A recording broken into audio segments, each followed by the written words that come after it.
Um, Hang on one second when I, before you fall in that way. Let me let everybody know that, ladies and okay. gentlemen, if you don't know her, you're about to know her, but you already actually do. This is the Elderberry Syrup Lady. Yeah. Thank you so Hey, much. hey, Should I go ahead. call you Miss Lady, Elderberry, or I don't even know what your first name is? My name is Brooke. Brooke Widener is my name. So you can call me Brooke, that'll work just fine. But a lot of people call me the Elderberry Lady, so that's cool too. Whatever Nice, you remember. nice to meet Yeah. you. Thank you. Nice to meet you too. Thanks so much for coming on the show. Um, so it's interesting. Like, how does it feel to know that literally your product sits in thousands of people's homes all over Iredell County and beyond? Maybe tens of thousands of homes. I don't know if I've ever thought about that. Is that weird? I just Uh, yeah, I mean a little bit. Yeah. I did open my fridge yesterday to go get something and saw my bottle sitting there because we obviously take our syrup and thought, wow, that looks like all the other products in my fridge. And then I had the thought of, I wonder if these other products have the thought you just asked, but I didn't really go as far as to think about people having my stuff. I don't know. I guess I stay super focused on a lot of other things with the business. And so I don't really stop to think sometimes about how much it helps people until people write me to thank me. And then I take that big step back because it's all encompassing and go, oh, wow, yeah, this is why I'm doing this. Yeah. Because you've been doing this for how long? How long have you been making elderberry syrup? Um, Personally, since I want to say 2015. Okay, so in the grand scheme of things, fairly recent. Yeah. Yeah. Yeah. Because my son, he's in fourth grade. He's almost 11, going into fifth. He was in kindergarten when I started making it because he was sick a lot. And mostly because he stayed home with me before, like, he didn't stay in daycare or anything. So when he went to kindergarten, and this is my kid that if he comes down with any illness, he runs a fever for a while, even if it's simple. He's a lot better now, but me trying to be a good mom was adhering to the whole fever free for 24 to 48 hours. And long story short, he missed a lot of school. And I Right. got a note from the state that was pretty threatening that he can't miss school and all of this stuff. So I started looking up ways to help boost his immune system. I kind of grew up, my mom kind of got into herbs, but not a lot. So it wasn't foreign to me.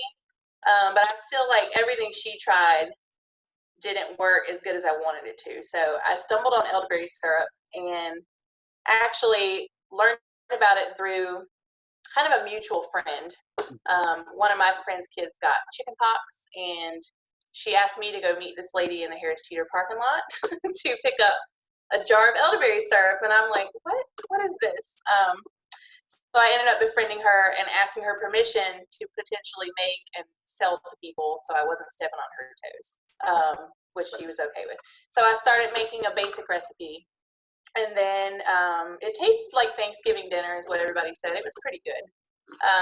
But, it didn't work as great as I wanted it to either. So I started really experimenting with ingredients and honey and trying to balance out the flavor and find the most impactful and the right ratios and everything. So Right. the recipe that I use now is one that I kind of came up with on my own. So you said it didn't work like you wanted it to. What do you mean by that? I mean, I guess I was hoping for more of a wow.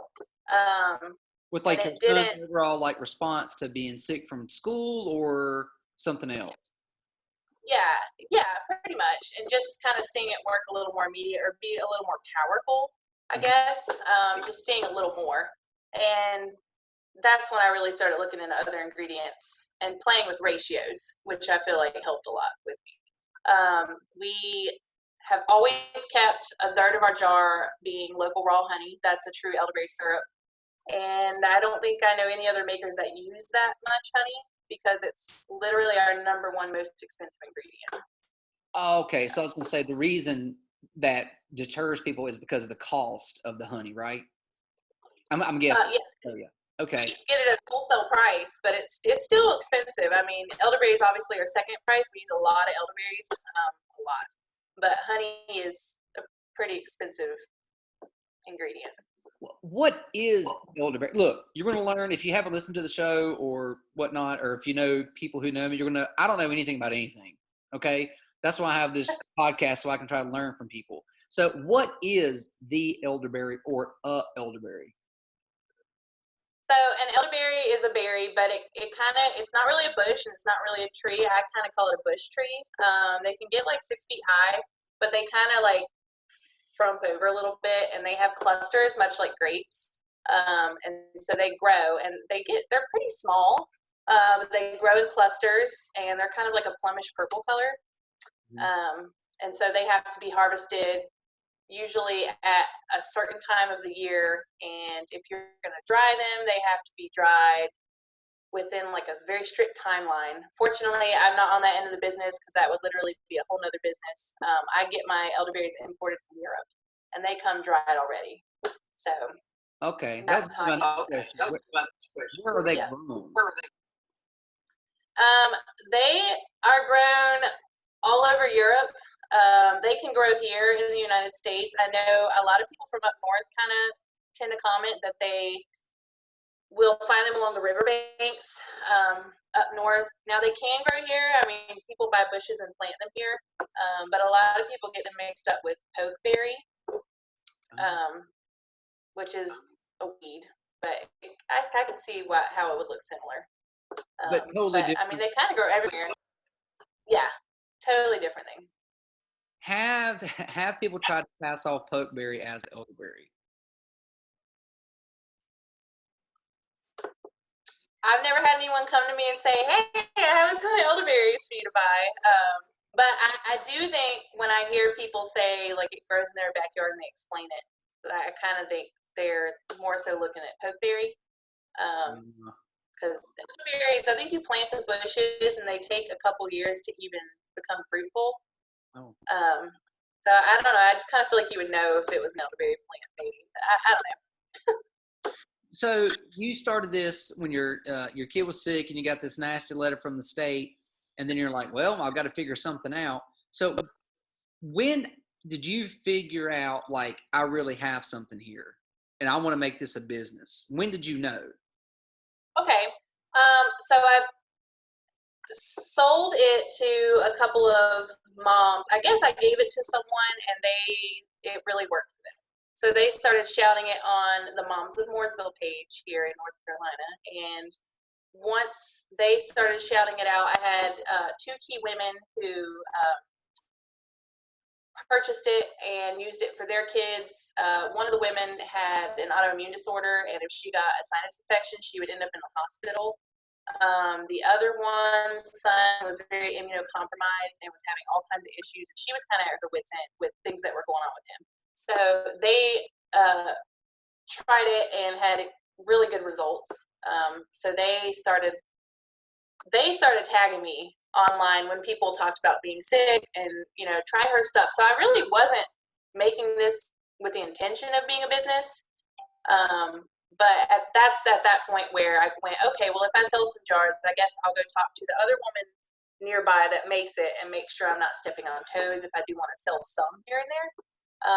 But I didn't expect it to get as big as it did. So I would say maybe a year and a half after I was making it for myself, I was being tagged left and right. And Michelle Rudnitsky, she was based, I remember very clearly one day she said, "Hey, I told people you had a Facebook page, so you better get on that."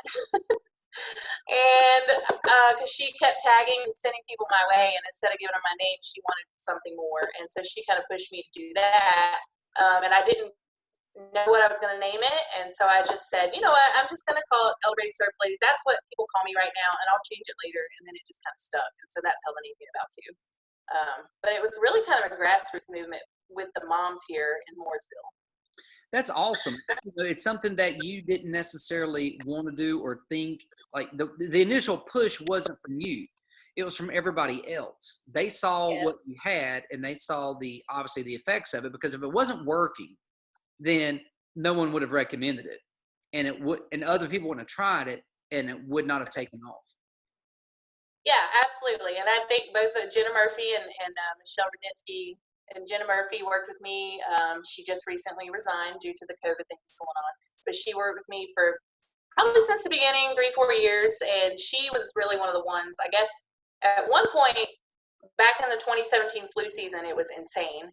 And we were kind of in like September, October, and demand was really picking up. And unpredictable, didn't realize. And so I remember going to my brother's house in Raleigh and building, which I can give you a picture later, but this cute little Elderberry Syrup pickup box, because at the time I was meeting people like the other woman in Harris Teeter parking lots or somewhere in town. And then I would have them pick up from my porch and either put it in a cooler, or when it got busy enough, I would stuff it in my mailbox. And I'm pretty sure the mail lady thought I was like smuggling drugs, because they would leave cash envelopes. And So the funny part about this is like I keep seeing like flashes of like this is an herbal drug deal. It's what it sounds like. This is shady underground herbal drug deal. You're some form of like Ozark versus the Arkansas movie.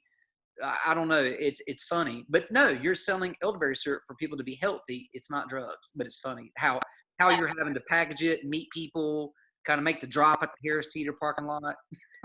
yeah, yeah. And so then I went to Raleigh and built this elderberry syrup pickup box, and it had I designed it, and it had 4 doors, and we insulated each inside, and then we had a little slot up top for a money drop with a lock on the back if they wanted to pay with cash, or a lot of people with PayPal. So that's kind of how that happened. And I got a local artist to put little chalkboard, long ovals to write their names, so they knew whose box. Because sometimes we would have an issue when I had a lot of porch pickups. People would mistakenly grab the wrong size or someone else's jar. I understand. Accidents happen. I've never had someone not pay. It's really been an honesty system. So that's a neat. I think you're providing something to people who are looking for an alternative to what they normally would get over the counter or from their doctor. And I think it's more of an honor system. If it was bags of cocaine, I can't promise you that they would be that honest, would be my guess. Yeah, probably not. Well, I guess too, a lot of the people that purchase our product are moms, much like myself, and they're trying to, help their kids and their family. So right, because if they're taking away extra, they're taking away from a kid more than likely who needs it. Yeah, but I kind of knew when my elderberry syrup box, I had that in October. By like 3 weeks later, if that, it was still overflowing. And I had 4 compartments, and I still couldn't keep up. And so at one point, I thought about putting a mini fridge on my front porch and doing an honor system. But I'm really glad in retrospect I didn't. And I had talked with Jenna about maybe we'll just go in the local farmers market, Josh's farmers market. But I don't know, I was nervous and not quite ready to take that step. And I think one day when it got crazy enough, we discussed it, and she just picked up the phone, and she knew him. I guess she had shopped there and everything, and said, "Hey, let's put this in your market and see what it does." We met with him. I remember that day very clearly, and he, I was trying to explain to him. I mean, I can't really explain to people because I experienced it, and that's different. But what we were looking at that time was I was on the computer. A lot of times Jenna was also on the computer on our Facebook page, and people would order the syrup, and we would have to arrange all the details, which takes time back and forth. And so we were spending around 12 hours a day just organizing pickups between the two of us at times. So that left me little time to cook. So I would stay up to the wee hours in the morning cooking and not sleeping a lot. And so it was kind of like, okay, this is beyond anything I ever thought would happen. I guess I'm going to have to do something. It really, really pushed me out of my comfort zone. So when we met with Josh, we tried to explain to him what I just explained to you. And understandably, he was like, well, let's try a few jars, like 6 or 12 or however many jars, and we'll see what happens. And so I started directing everyone to him. And within an hour of dropping it off, I think he called and said, I need more. Give me all you got. And that happened for a while. I was still cooking in little tiny pots on my stove in my kitchen at the time. and couldn't really keep up. And then I upgraded to some slightly bigger pots that were maybe not even 3 gallons. And now I look back at it and I just kind of giggle because, of course, now I own my own kitchen and I have my own kettle. And I mean, we still do stovetop too, which I can expand on later. But it's just really interesting. Sometimes I don't really think about how much it's grown. But there have been times where I wouldn't say I got my way, but I've had people along the way kind of nudge. And definitely in that 2017 season when Josh has needed more, I think at the most I got him 25 cases of 12 just out of my kitchen. And he kept calling and saying, I need more. Give me all you got. And I know at one point I was so exhausted that I just, Jenna calls, he needs more. And I'm like, I don't think I can do this. I don't think I can make more. And she just said, if you can cook it, I'll come get it and bottle it and we'll figure it out. And so she was a huge help back when all of that was taking off, because it was definitely more than me, and that was really frightening to me because I was really not a control freak, but the business has changed me a lot as a person. Because back then I definitely wanted, I didn't really trust people that much. I relied on myself. I remember saying, I only want this to grow as big as I can personally do it and not have to ever rely on anyone, which I have since learned that's not going to work. And I rely on people now, but. Well, you have a product out there that, is demand, and the fact that you were able to get in at Josh's farmer's market and be in front of so many people, I mean, there's so much traffic that goes through there. I actually used to work with his mom, ironically enough, many years ago in the emergency department. So, and played baseball with Josh back when we were kids. But what a great way to get your little product in front of people, because so much traffic goes through there. It almost sounds like it was a perfect storm. Yeah. You actually talked about, you hit on that. So you started in your own kitchen cooking, and without you giving away the secret, I don't know how you can tell me how you make elderberry, but obviously you have to cook it. You have to do something. There's ingredients. Yeah, I mean, it's not a secret. I'm very open about it. You obviously put your ingredients in a pot, including the berries, and you boil them for a certain amount of time. And I'm pretty type A, or was. And I remember posting a video. It's probably still on my Facebook page. And I was trying to make sure that I got the quality every time. And so I went as far as getting a thermometer and docking temperatures and all of that and timing everything, which now we do similarly, but not quite as much. But I guess that side point, one of my worries about going bigger and using a kettle and all of that is keeping it consistent and like a small batch, because small batch is easier to control than big batch. But yeah, at one point that's kind of what I did there in my kitchen. So you boil it, and then that's a set amount of time. You have to look for certain things and adjust the heat. And then you let it simmer for a while, and then you cut the heat off. And big point of how ours is different than, say, one you get at Walmart or CVS that comes on just a shelf, not in the fridge, because ours has to be refrigerated.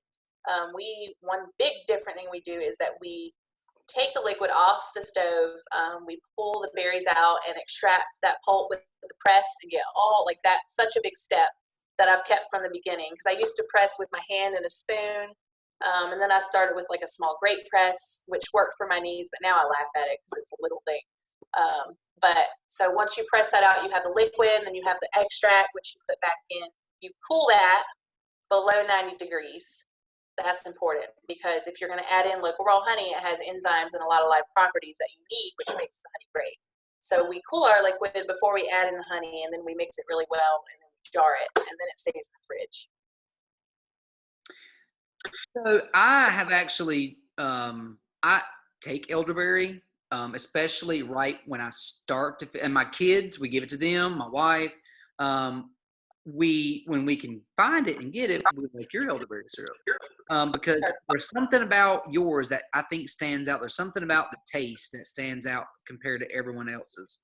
But I want to ask you something that I don't know if this is a wives' tale. I don't know if it's true, but if you take the spoon, if saliva goes into the jar, you're going to contaminate the whole thing, because the bacteria and the enzymes or whatever. So I meticulously pour it in, and I make sure that nothing from me gets into this jar, like saliva-wise. Is that real?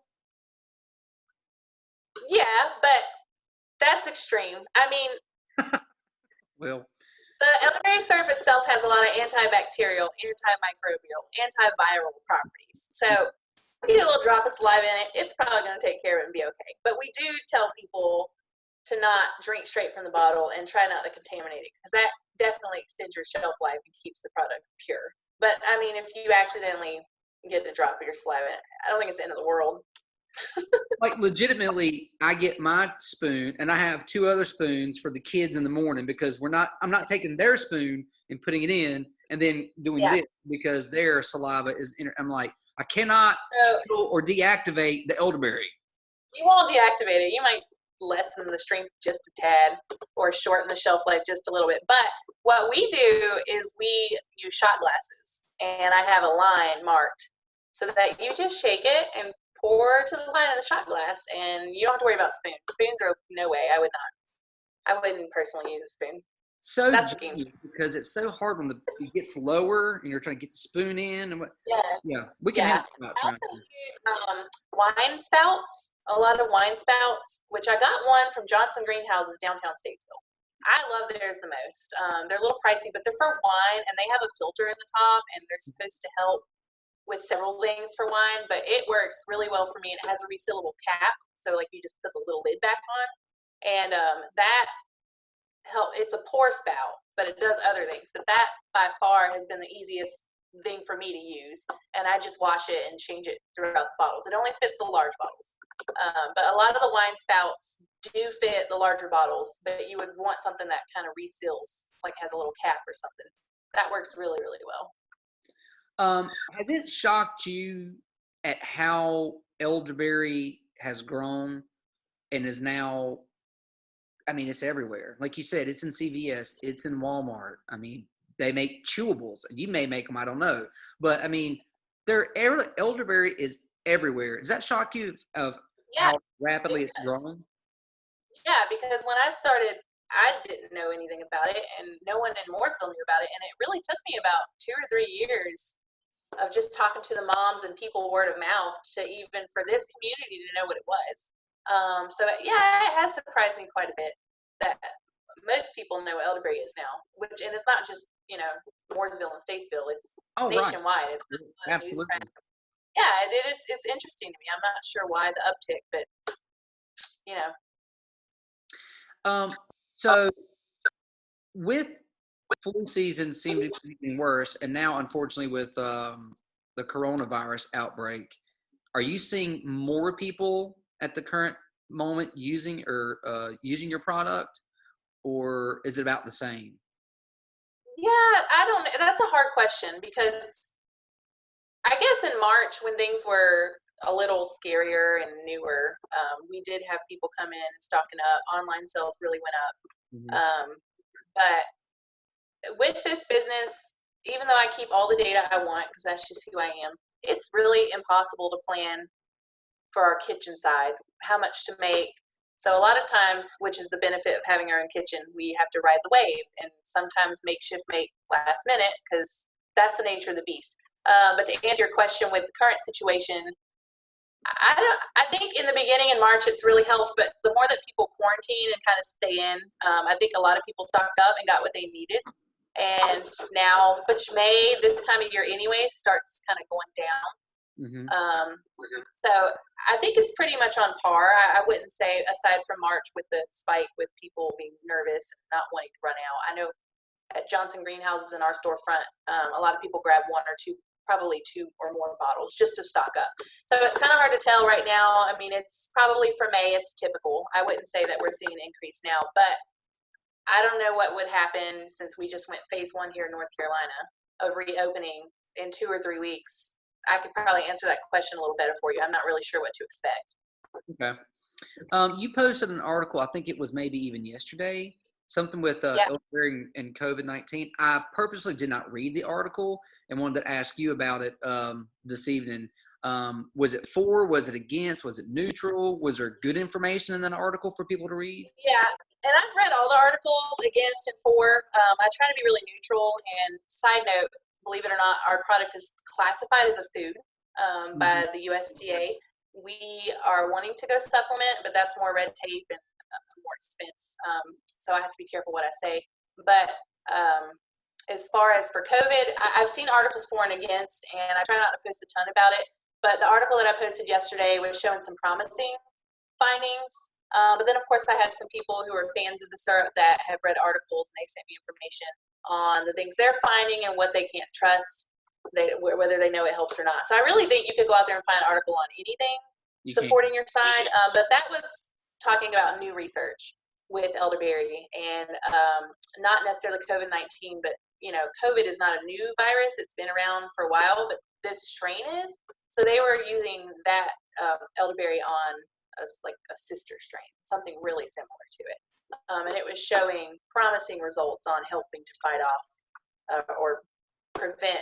Basically, elderberries themselves prevent viruses from replicating. So they'll go in and coat the healthy cells. So you have the bad guys that come in, and then your healthy cells, and your body starts making more white blood cells to ramp up, and fight off. If a virus can replicate faster than your body can keep up, obviously you get sicker. But what elderberries do, and this scientifically has been shown, is that they go in and coat the invading germ, so that they cannot attach to your healthy cells and replicate. So it virtually stops replication, so your body can kind of make more of the white blood cells and amp up, their fighting power. So I guess with COVID, I feel like the article was kind of saying that that's kind of what they were seeing too, is that it was just kind of helping control the rate of replication. But when people ask me about COVID, I just kind of tell them, are we still connected? Yeah, I can hear you. I got That's okay, you froze. When people ask me about COVID, I just tell them that, it's really a call between them and their doctor. Personally, I would take it just to keep my immune system up for sure, and help prevent any illness. And once I maybe got an illness and felt like it could be COVID, I probably would consult a doctor and maybe stop taking it. But doctors don't really know either, so it's really what you're comfortable with. What would be the harm in starting taking? And this, you don't have to answer this. And you're not a doctor. This isn't a supplement, and we're not giving out medical advice here anyway. So, what would the harm be in taking something that's going to help boost your immune system and fight off bad stuff from getting you sick before an outbreak, or actually during an outbreak, and you don't have any symptoms? I don't see why people would say, it's not like it's not like people out there in the community are saying, look, stop taking all your prescription drugs, don't go see your doctor, don't wash your hands, don't wear a mask, take elderberry. Yeah. You have to use some sort of common sense. Yeah, I'm with you. And I think absolutely taking it, to help boost your immune system and be healthy is kind of a no-brainer for sure. If you take a multivitamin, take your elderberry. If you can get it. So, we've not run out. We've never run out. We haven't. Even in I would say back in 2017, obviously when I was not equipped, we did run out, and it kind of, I went to Josh's Farmers Market to allow people easier access to it, but it kind of created unintentionally a Black Friday scenario, because I know Josh's Market now, like this time of year, farmers markets are really good for us because things slow down with retail sometimes. So with Josh's Farmers Market, we actually went into his market when he wasn't really open, in the winter when he's pretty much slow. So I remember him commenting that it was amazing, and they had never seen their market that busy at that time of year, and it was like opening day, because I guess all the people were going. But then they, through word of mouth, heard about the syrup, and I think some people were driving 2 to 3 hours just to come get it. So I was really trying to supply Mooresville and our community with it, and it kind of got bigger than me at some point, and I felt like at that time, no matter what I did, I couldn't win because, I was trying to ask Josh maybe to put limits on what people can get, and then that upset people. And then people, at some point, at the worst of it, they were lining up 15 minutes before the market opened, and they would go grab it out of the fridge, and they would get in line and wait in line in the cold, and he would be sold out before he opened. And so people were frustrated about that, and I guess, I wasn't trying to create. So yeah, in that way, there was a shortage, and I wasn't trying to create a shortage. I wasn't prepared. I mean, Good for you. Good for you. so, You have a product that people will drive 2 to 3 hours for. You know what I but mean? that and it was kind of hard to find, and not a lot of people knew about it. It was, I don't know. Now it's not so much like that because there's a lot of. I mean, we were the first makers in this area, but I haven't seen now. I'm sorry, I've seen a lot of people pop up.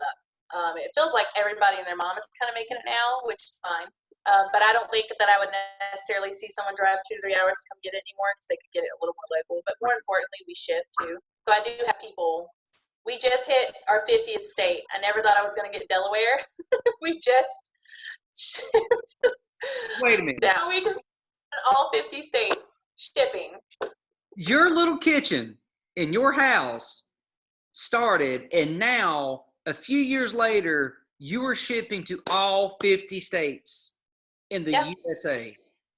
I have people from like South Africa and other countries want it, and I'm like, it's really hard to get there in time because it's a time sensitive. Like if I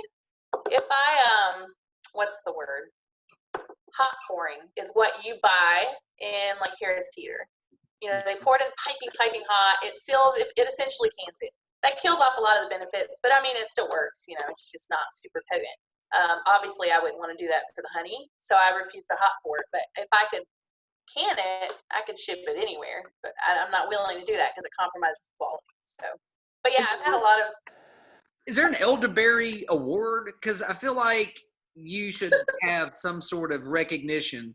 And for the people who are listening, I don't know who you need to call or who you need to email, but there is a lady sitting here in Iredell County who's shipping everywhere. Her product that she started in her kitchen. I've seen some other women around the same time who've kind of gone through the same. Not that I've ever met them, but it's interesting to see. But I mean, I can't speak to how big their business is now, but I always joke, and I just need to do it one day. But I kind of wouldn't mind contacting the state fair. I think it's in Raleigh, and seeing if they could open up a category for elderberry syrup, and maybe you can't prove efficacy, but it would be neat to prove, or just do a taste test. Because I've tasted a lot of the brands out there, and I'm really particular with taste, and worked really hard on the flavor. And I would like to maybe enter that contest. You know, you should. Somebody do something. You know, maybe even at something. Maybe the state fair would be great. Maybe something smaller, the Statesville Fair or the Troutman Front Porch Rocking thing that they have, or some sort of. Yeah, the beers and brew with the elderberry sipping contest. So I think that's what makes you stand out. And I think it's taste, because outside of color, and if you get into the science of it that no layperson is going to understand, I think it is the taste. There's something that you have figured out. Don't give that secret away, because I have had some that's very potent, so to speak, and some I've tasted that is very bland, or it's just not good at all. But there's different. But yours definitely has a unique taste to it, which is delicious. And it's not fair that you have to take 1 teaspoon. Yeah, I hear that from a lot of people. And when we give out samples when we set up our table and go wherever, it's interesting to me the amount of what different palates taste, because I'll have maybe sometimes 10 people in front of me, and 95% of people like it, and a lot of them are expecting it to be like cough medicine, so they're pleasantly surprised because it's nothing like that. But some people pick on the clove flavor, which my tongue, I taste cinnamon and honey more than anything. But some people pick up on the star anise that's in it, which tastes or smells like licorice, but I don't get that at all. But that is the ingredient that Tamiflu chemically mimics in a lab. So that's the natural form. So that's a really great ingredient to have. But of course I wanted it in there, but I'm like, all right, it tastes like licorice. How am I going to, work this out? Right. So I started looking at the rose hips, and I'm like, okay, well, these are floral. And I looked at hibiscus, all kinds of stuff. I went through probably 11 different honeys until I found the right one. That's probably one of the biggest things. But so before elderberry took off, what did you do for a career prior to this? So I went to school for medical assisting, and I was a medical assistant for a little while, but more than anything, once I had children, I would work kind of part-time as a medical assistant, but once my third child came along, because I have 4 kids now, But once my third kiddo came along, was a stay-at-home mom pretty strictly. Although I was always trying to find something to do because I really can't just sit still. I mean, believe me, having 3 kids is not sitting still, but needing something else has always been a thing for me. I also used to work in the emergency room back when my oldest was a newborn and I was pregnant with him through swine flu. And I was a medical scribe. So I would, kind of follow the doctors around with a little laptop. And as they were speaking to the patient, I would literally make their chart, whatever the patient said, times, what the symptoms were, and all that. There was a lot more to that job, but that's, I did that while I was in school for medical assisting. So I kind of have a medical background, but nothing in chemistry or nothing like that. You weren't, or herbal medicine. no. God, even more the American dream. I will say that whenever I try like food recipes, I will usually look at 2 or 3 of them, and before I even make it, I'll just go, I like this ingredient, I don't like this, and then I'll make it and then still tweak it till I get it where I want it. I really, really like flavor. Yeah. So maybe that kind of plays in my favor, I guess. But I don't know. I just played around with it. So when you found the amounts and doses of everything that you put in there into your, what I'm going to call a concoction, but that's not the right word. Did someone else taste it and you were like, ooh, I think this is it? But did you have friends or family sample it and go, yay, nay? Or were you like, this is it? I know this is the taste.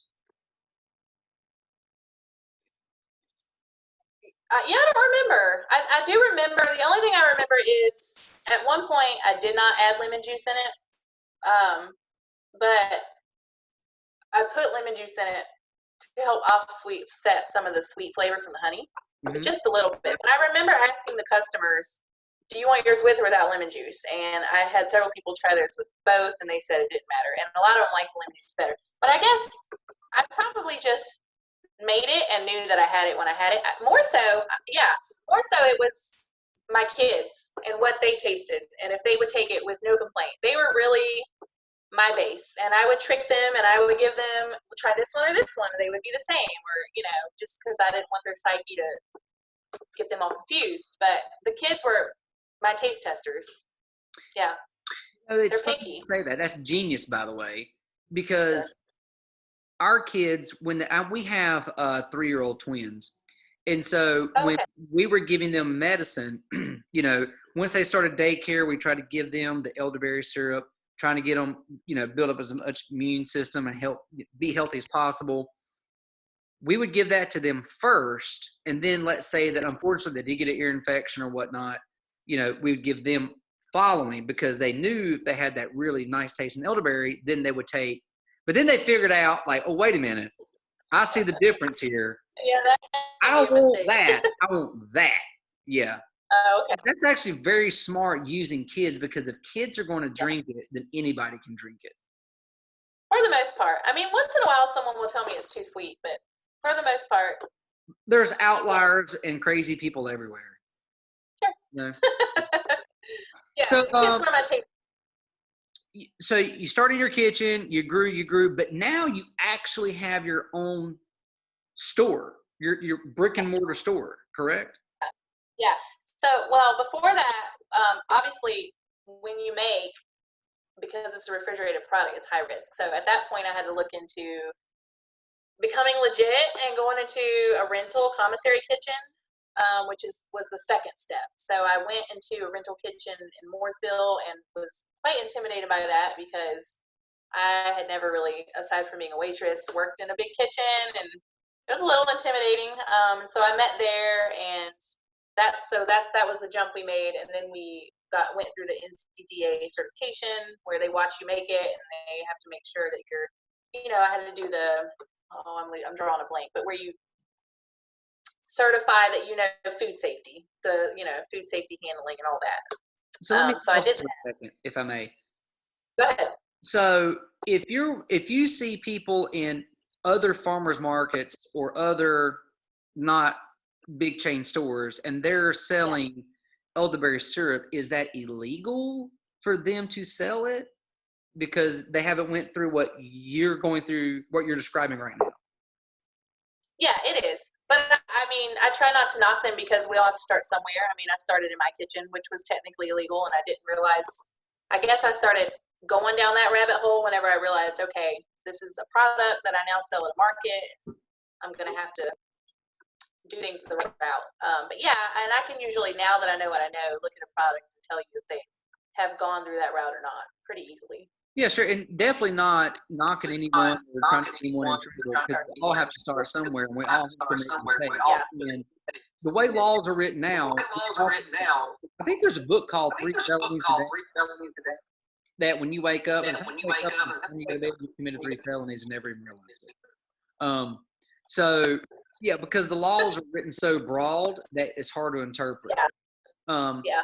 But we all have to start somewhere. But it's interesting that you can't, in your kitchen, you cannot make something that you can go sell in a farmer's market or your yard sale or wherever, but yet you can take all of this food and you can serve it to 100 people at church. As long as they don't buy it, Yeah. you can ingest it. And I did. I called churches all over trying to use their kitchens because their kitchens, I think their kitchens are inspected, but the problem was that it was their tax status. And so I think it was going to interfere with them not being able to take money from me in that way. Right. So most of the people weren't interested, understandably. Right. But yeah, it took a lot of finding, to find the kitchen I did. So then I went that route. That was $30 an hour unless you came up to a certain amount of hours.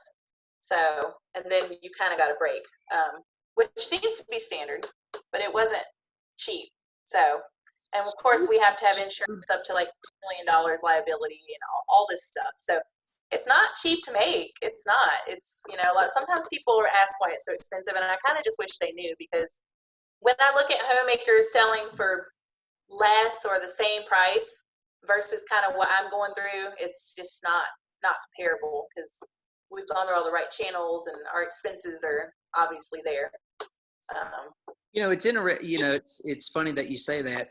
Well, number one, I cannot believe that you had to have that much insurance just to go cook in a rented kitchen for your product. But a lot of, I think right now we have two, but I think it was one. But I guess if you burn down their kitchen, they have to be paid. Well, that's fair. To replace it. I guess that makes sense. But, in anything that you're making on a not Walmart scale, if you are providing a service and you have to give someone a quote or a price on that service, and it may seem high to them, they don't, we started a side business a few years ago. Yeah.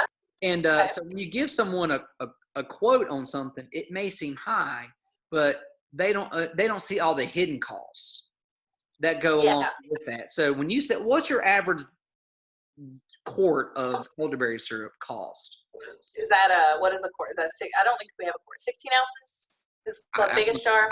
A pint. So or whatever. Yeah. So 16 ounces is $32. So it's around $2 an ounce, which is actually what you pay, if not more, when you go to Walmart and get the shelf-stable stuff. It's just the shelf-stable stuff. I'm sure it works on some level, but it's literally a glucose syrup, which is where they get the word syrup from, with a few extract drops of elderberry, and they call it elderberry syrup.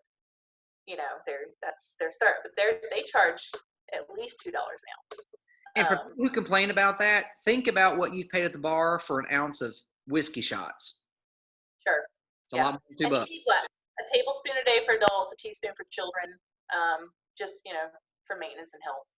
But the ingredients are really expensive, and I guess there have been times where I'll see, competitors or other people selling it for cheaper, and I just kind of take a step back and I go, well, man, the only way I can compete with that is to cut my ingredients, and I refuse to do it. So I think we've only had one price raise back kind of after all this started, and we got our insurance and everything, and it was $2. But I ran it by the customers and kind of explained, what was going on. And it's either I sacrifice quality or whatnot, but quality is a cornerstone of the business. It's something that I'll refuse. And I always say, if I go out of business because I did the right thing and kept my integrity and the quality of the product, then I go out of business. And it was a fun ride. But I refuse to. I see a lot of people, big companies or small, sell syrup that is they'll say it has honey, but really a few drops. It's just really watery. When it hits the spoon, or like we've looked at it on a paper plate, and if you compare ours to not everyone's, but most, you'll see a lot of the sediment in there, which is, really, really medicinal, good stuff. And if you kind of turn the plate this way, at the rate it runs down, I mean, that really tells you how much honey is in it, how thick it is, the quality. But a lot of other syrup is very watery, and it's just not, like, sometimes I'll taste syrup and I'm like, man, this is what people think elderberry syrup is. It's a little frustrating at times, but You know what? I'm just gonna. Good for you, and I'm so glad that you will not sacrifice the quality of your product for even reaching more people, or Yeah. For more gains, or selling a product for less, but it's a lesser quality product. Good for you. I guess I could see where it would be tempting or easy to do, but that's not really why I got into it. I really enjoy helping people, and knowing that I'm able to help people is kind of what keeps me going. So sometimes when it gets stressful and I have someone write and explain how it's changed their life or really help them, it really allows me to take that deep breath, because kind of like you asked me in the beginning, have you really taken a step back? And I mean, sometimes I have my employees ask me that, and the people that have been there, and I just kind of go, really? I don't know. I just haven't absorbed it, I guess. But when I get those thank yous, it really kind of puts it in reality for me. It helps a lot. Where do you see your company 5 years from now?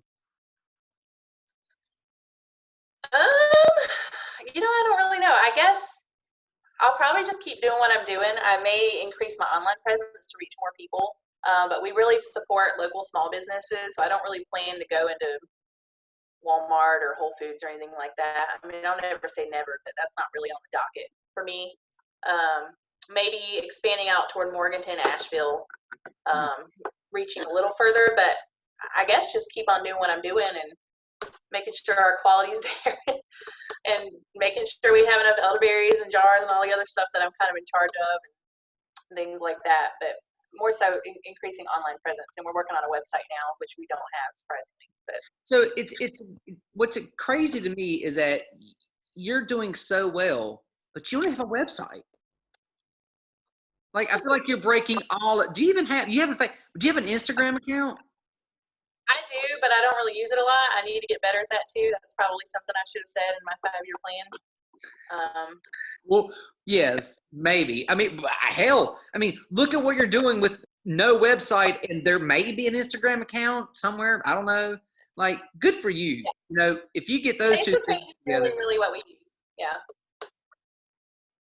So when you get an Instagram account that's you're active on, let us know and we'll help promote that too. Okay. Yeah. So how can people, if they want to get your product, how can they find you? So obviously Facebook, that's our biggest thing, facebook.com/Elderberry Syrup Lady. We respond to messages on there all the time. That's usually me. It's me. So you'll get me directly. You can call the number at 704-880-2421. That's my personal and business number. I personally answer that. Or if you want it shipped, you can do etsy.com/shop/Elderberry Syrup Lady, and we ship to all 50 states. Okay. What I'll do is I will add a link to the YouTube channel and the podcast where everyone can find you and order your product. And if anybody's ever interested or you've never tried it, try it. It's not going to hurt anything. It tastes great. And literally, when this whole COVID thing broke out, I've been following this thing since early January. Yeah. Man, I haven't stopped until probably 2 weeks ago when I ran out. So, which I need another bottle. So, people come in and they tell me, yeah, I I thought it was working, but then I ran out and now I'm sick, so I can't run out again. That's usually what people know when it's working is when they run out, they get sick. So you better go get some before you get sniffles or who knows what. Exactly. But, And real quick too, if you had the opportunity to, I don't know, would you ever purchase an RV if you wanted to? Are you interested in RVs? an Fast RV, forward. like, Yes. So the whole reason I'm saying that is because you sent a text message to me, which was meant for someone else, talking about an RV. So I was yeah, like, I intentionally did not respond because I was like, I'm going to just blow this on her right at the show talking about RVs. yeah. So I like to camp. It's one of my favorite things to do. I like to fish. I like all that stuff. We just bought kayaks, so those are coming. But I like to camp, and I was a tent camper, and my husband really wanted something more, so I bought a pop-up camper last May, which I like, but it's still quite a bit of work for him. So he, wants something a little easier and more cushy, I guess. So I'm trying to find an RV used that we can bring that'll fit 4 kids and a dog and me and my husband. Not like anything crazy, but we like to go to the state parks, and we just found Oak Hollow and High Point, so that's really nice. So I mean, you pull in and there's hookups and stuff, so it's not like rough camping, which I would do too, but he wouldn't.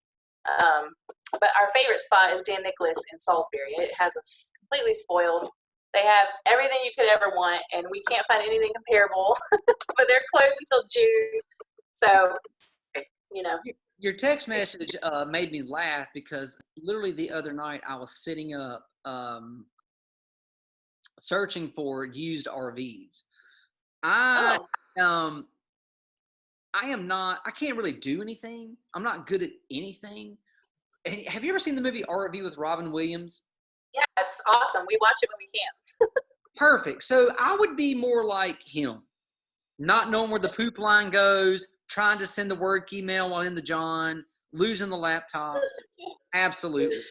I know that about myself. However, I want our kids to understand the woods, to go camping, to see this. It's really more for them. And so I'm interested in it, but I also know that my limitations. I initially thought I wanted one of the ones you drive, but then I think, transmissions, engines, this and that. I don't know. Yeah. And then I saw the pull behind. I don't want a fifth wheel, but I want to start with maybe a pop up, maybe something that's like 28 feet. I don't know. Yeah. So the pop up, which mine will be for sale whenever I get one, it's a really good place to start. Mine is like a 97. It's nothing fancy, but it's in good shape for what it is. It has like 2 slide outs that you pull Yeah. for the beds to come out. You have all this room, the little sink folds up. It's really cool how ingenuitive, that's the word they get when they create these things and all the space they make and such. So that is really easy to work with. I could even show you how to do it, but that doesn't really have poop lines or anything like that. It has, a faucet, and it doesn't have a toilet, which it does. It has like a portable one that you can Right. kind of dump, but we don't really use it. A lot of the places we camp have bathhouses, so we just go there. Okay. I really kind of fall in line with your husband, probably even worse, because I like to camp at like a Marriott. Sure. That's Yeah, where if you want to call that camping. oh yeah, 100%. Yeah. I want to do. I Is want to learn. right. I think I want to make the mistake of owning an RV and doing that. It's funny because even my little daughter now, they watch not all of it, and we try to mute and pause, but like Christmas Yeah. Vacation with Chevy Chase. I was out the other day with a chainsaw cutting down a tree, and my wife and kids were standing back, and my little daughter Sullivan threw her hand on her hip and she said, "Clark, what are you doing?" And my wife found that so hilarious because Yeah. she recognized that daddy is a moron and really shouldn't be doing that, and he's going to get hurt. But I luckily, haven't. They're great. My youngest is 3. She just turned 3 in April. She's a very sassy, self-assured, yep. confident little child, and that sounds like something she would say. So Exactly. She's my youngest and my last.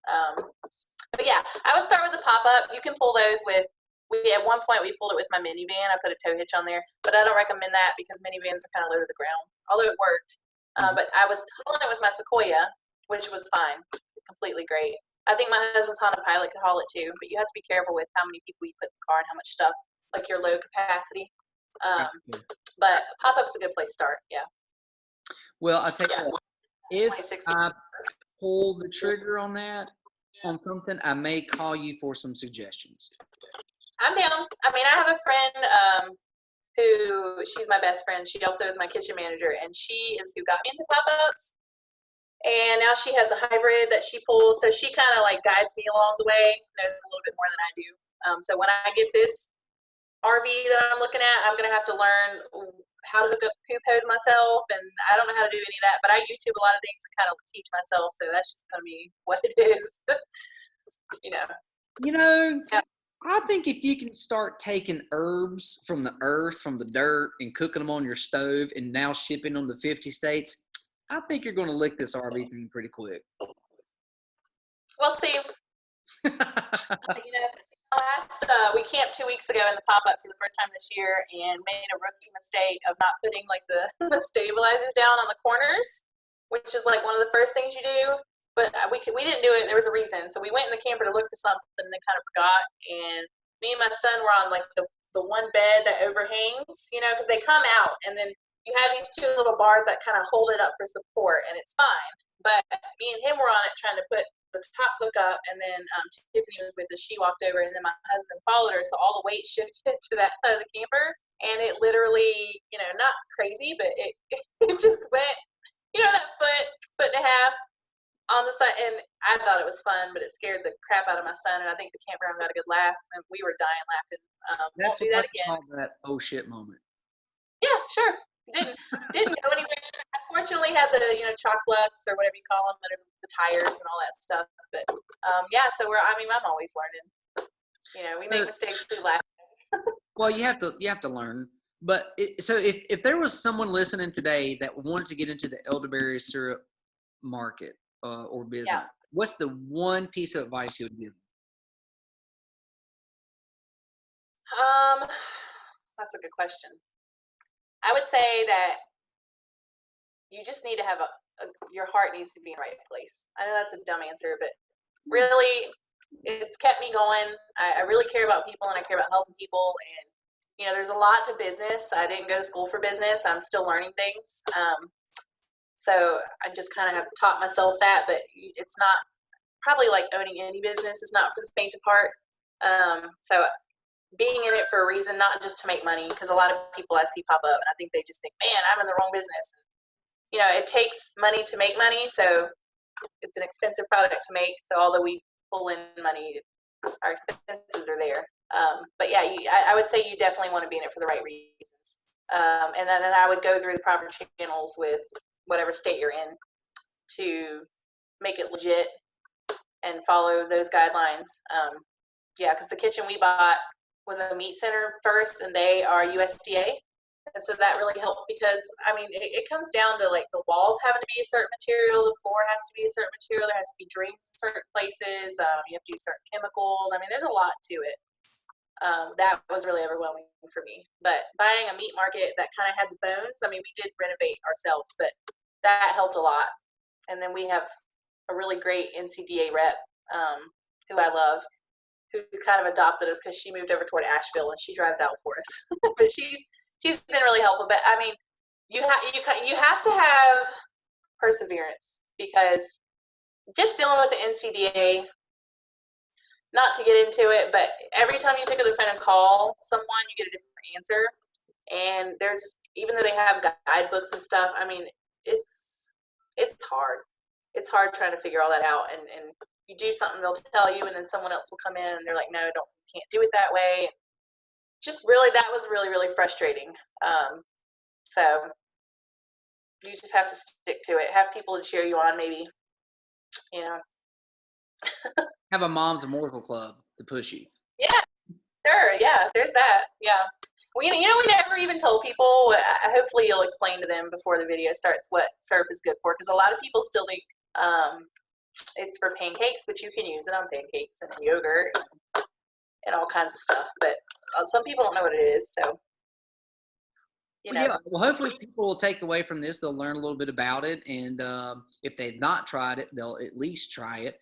And if for those who use it every day, this is going to just confirm that you know what, it works. Yeah. I like it. I've seen the results, and with my medical working in the hospital, I would love to survey how many emergency room physicians have heard their patients say, "Well, I take elderberry syrup." Yeah, I mean, we actually have local doctor's offices who send patients our way, and we've even seen one write it on a script and tell them to come to us. Get out. Good for them. The doctor's offices, but I mean, we have an urgent care that sends people our way constantly, and a few other places. And I do find a lot of nurses and healthcare workers taking it, and Sure. and doctors and pediatricians recommending it. So Good for you. Well done. Bravo. Keep up the good work. Well, Brooke, thank you so much. I appreciate you agreeing to come on the show. I enjoyed it. I learned a lot. And I also wanted to say thank you to Hunk of Junk Calling for being one of our sponsors, along with States Vegas Clothing Company, Casey Tate at Farm Bureau Insurance, and Integrity Securities, Inc.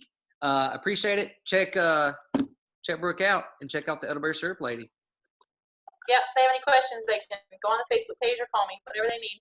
Awesome. Thank you. Bye, everybody.